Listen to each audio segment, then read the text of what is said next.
Le 1er décembre 1955 aux États-Unis, Rosa Parks bravait une loi en refusant de céder sa place à un blanc dans un bus. 60 ans plus tard, en France, le collectif libéral Antigone rappelle qu'une loi, même démocratiquement votée, peut parfois être parfaitement injuste.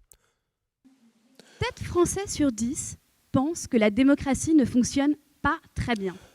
Face à ce constat, la mobilisation s'organise. Il faut hacker la démocratie. L'innovation civique devient le mot d'ordre et les initiatives numériques pullulent. #CivicTech. Vox.org est son comparateur neutre de programmes politiques. Fluicity est son application mobile sociale de collaboration entre élus, citoyens et associations. Le projet Arcadie est sa base de données publique concernant les élus français afin que le citoyen soit informé de qui fait quoi. Avaz et Change.org et leur pétition mondiale voulant peser sur les décisions politiques.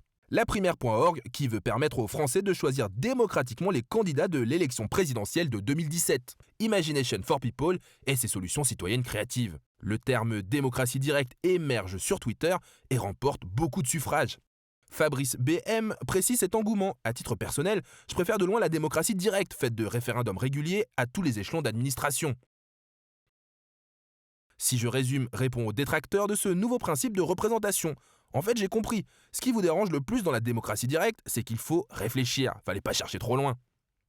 En attendant cette révolution, des mouvements très connectés voient le jour pour faire bouger les lignes politiques.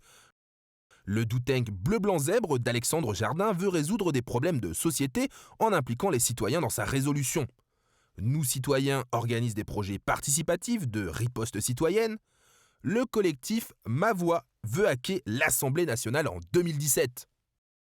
Quant à Seigneussem, il reste positif.